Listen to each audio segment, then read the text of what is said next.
سین قاف، اور اس کا مطلب ہے درست راہ سے ہٹ جانا، بدی کرنا، اور اس کا فاعل ہے فاسق۔ فاسق، فاسق کا مطلب ہے درست راہ سے ہٹا ہوا، بد آدمی، برائی کرنے والا۔ اور اسی طرح فجور، اس کا عربی زبان میں مادہ ہے فے، جیم اور رے۔ اس کا مطلب ہے جھوٹ بولنا، گناہ کرنا۔ اور فاجر اس کا فاعل ہے، جھوٹ بولنے والا، گناہ کرنے والا، بدکار، فاجر۔ پہلے کا فاعل ہے فاسق اور فجور کا فاعل ہے فاجر۔ فسق و فجور اس کا تلفظ ہے۔ 28ویں باب کی 12ویں آیت میں لفظ آتا ہے خاتم الکمال، خاتم الکمال، خاتم الکمال۔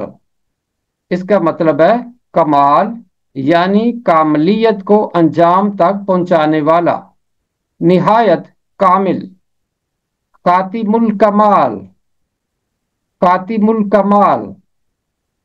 فسق و فجور، فسق و فجور، خاتم الکمال۔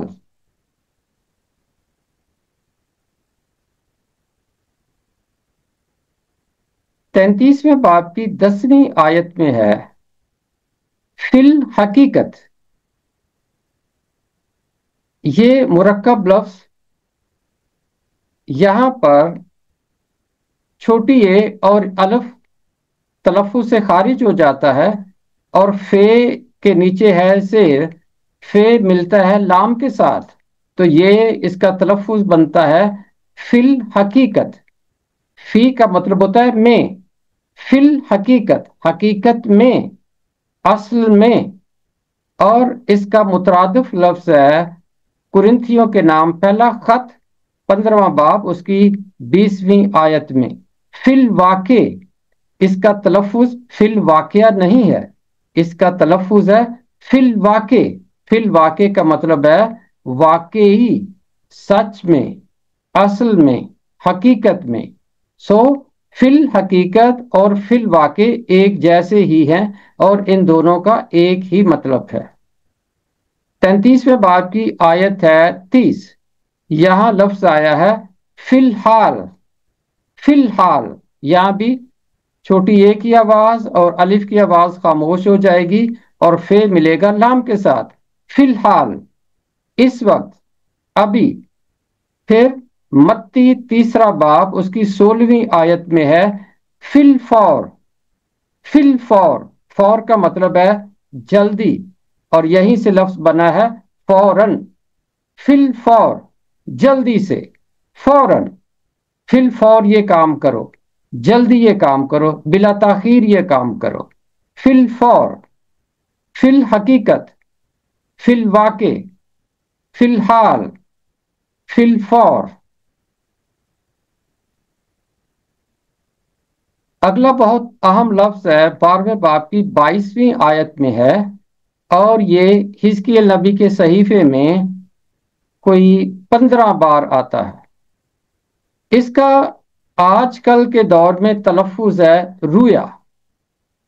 اور خوش قسمتی کی بات یہ ہے کہ بائبل کے موجودہ ترجمے میں کئی جگہوں پر رے کے اوپر پیش لکھا ہوا ہے، جیسے دانییل کے صحیفے میں کئی جگہوں پہ لکھا ہوا ہے، حزقیل کے صحیفے میں بھی لکھا ہوا ہے رویا، رے کے اوپر پیش، رویا۔ رویا کسی دور میں تلفظ ہوتا ہوگا، اور یہ پرانا تلفظ ہے۔ آج کل اس کا تلفظ ہے رویا، اور یہ مذکر ہے۔ تلفظ بھی اس کا رویا ہے، اور یہ ہے بھی مذکر۔ عبرانی اور عربی میں بہت ملتا جلتا ہے۔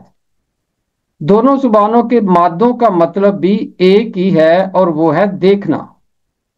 رویا کے لیے عبرانی زبان کا مادہ ہے رے، الف اور ہے، اور عربی زبان کا مادہ ہے رے، الف اور چھوٹی آئے، اور ان دونوں کا مطلب ایک ہی ہے، دیکھنا۔ اور یہ دونوں مادے عبرانی متن میں اور عربی زبان میں بطور فعل بھی استعمال ہوئے ہیں، دیکھنا کے معنوں میں بہت ساری جگہوں کے۔ عربی اور عبرانی میں دونوں مادے دیکھنا کے معنوں میں استعمال ہوئے ہیں۔ پیدائش 22ویں باب کی 14ویں آیت میں ہے یہوہ یری، یہوہ یری، اس کا لفظی مطلب ہے یہوہ دیکھ لے گا، خدا دیکھ لے گا۔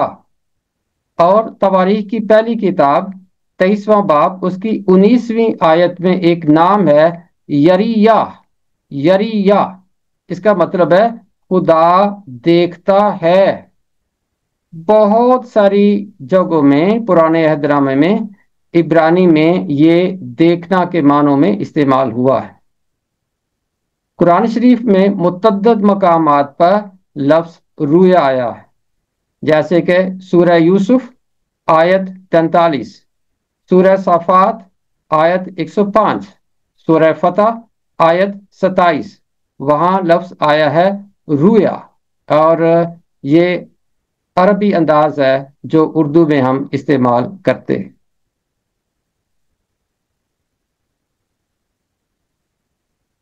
10ویں باب کی 20ویں آیت میں ایک لفظ آتا ہے، اور یہ حزقیل نبی کے صحیفے میں کچھ 17 بار آیا ہے۔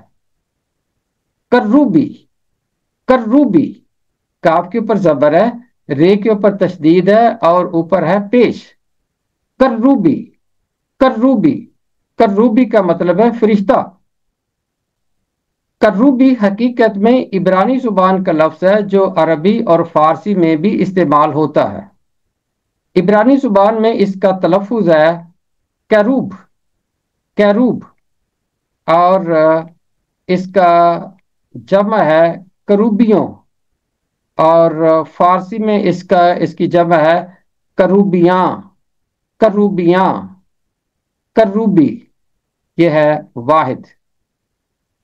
اگلا لفظ 16ویں باب کی 50ویں آیت میں ہے متکبر، متکبر، اس کا مطلب ہے تکبر کرنے والا۔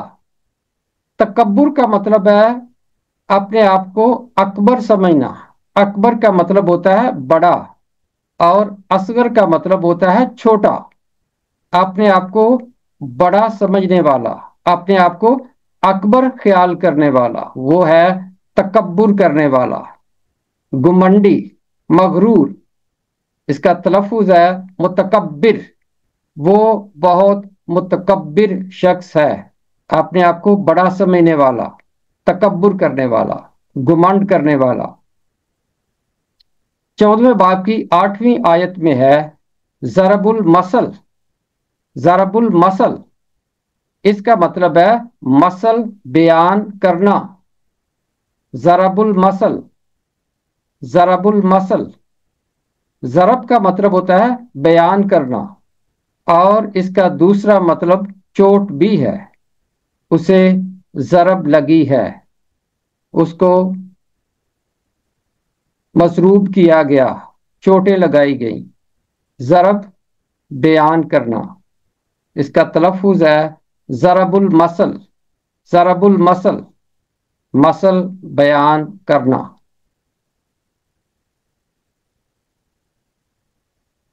21ویں باب کی 14ویں آیت میں ایک لفظ آتا ہے خون ریزی، اس کا تلفظ ہے خون۔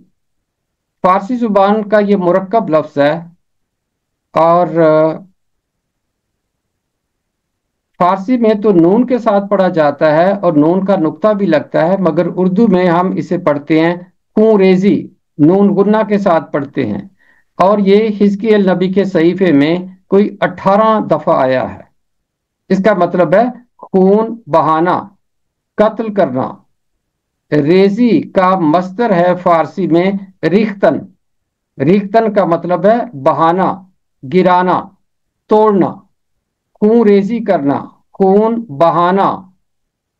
اور اگلا لفظ ہے 19ویں باب کی پہلی آیت میں امرا، اس کا تلفظ عمرہ نہیں ہے، اس کا تلفظ ہے امرا، امرا۔ اور یہ 13 دفعہ آیا ہے حزقیل نبی کے صحیفے میں۔ اس کا مطلب ہے امر یعنی حکم چلانے والا۔ امر کا مطلب ہے حکم، آرڈر، اور عامر کا مطلب ہے حکم چلانے والا۔ الف مد آ میم زیر رے، عامر۔ امر یعنی حکم چلانے والا، حاکم، امیر، سردار، اور اس کا ایک اور مطلب دولت مند بھی ہے۔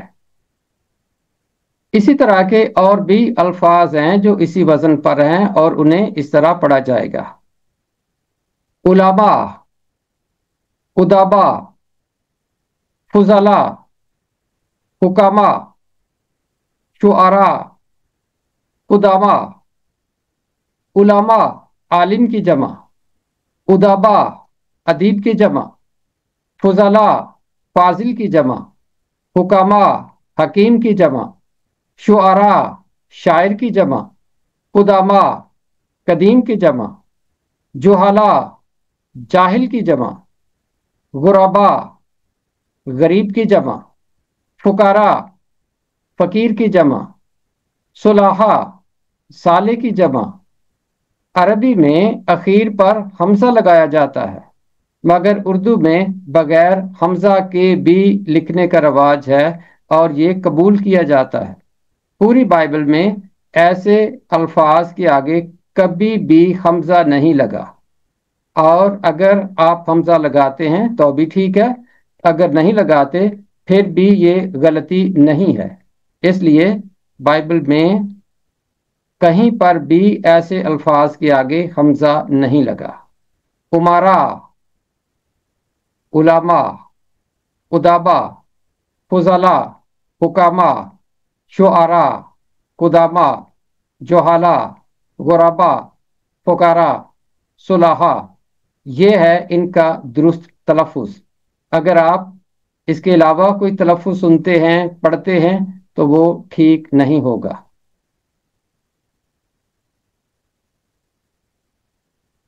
اگلا لفظ 46ویں باب کی 27ویں آیت میں ہے اور یہ حزقیل نبی کے صحیفے میں کوئی 14 بار آیا ہے۔ متصل، متصل اس کا مطلب ہے ملا ہوا، جڑا ہوا۔ اس کا مادہ ہے واو، سواد اور لام، اور اس کا مطلب ہے ملنا۔ اسی سے لفظ بنتے ہیں وصل، اسی سے بنتے ہیں وصال، اسی سے لفظ بنتا ہے موصول۔ آپ کا خط موصول ہوا، مل گیا۔ متصل ملا ہوا، جڑا ہوا۔ اور اسی وزن پر ہیں یساع نبی کے صحیفے کے 7ویں باب کی دوسری آیت میں ہے متحد، متحد۔ آگے اعمال 16ویں باب میں ہے متفق، متفق، متصل، متحد، متفق۔ آگے ایک لفظ آتا ہے اسی خاندان کا 21ویں باب کی 21ویں آیت میں، اتصال، اتصال۔ اتصال کا مطلب ہے ملاپ، میل، اور یہ متصل سے متصل کے خاندان کا لفظ ہے۔ اتصال ملاپ، میل۔ اسی وزن پر ہے اتفاق۔ روت دوسرے باب کی 3ری آیت میں ہے اتفاق، اتفاق۔ زکریا 11ویں باب کی 7ویں آیت میں ہے اتحاد، اتحاد۔ میں ذرا دوبارہ پڑھتا ہوں، متصل، متصل، متحد، متحد، متفق، متفق، اتصال، اتصال، اتفاق، اتفاق، اتحاد، اتحاد۔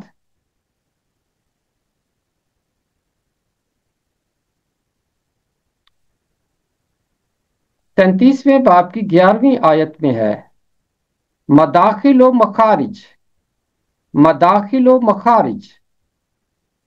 مداخل جمع ہے مدخل کی،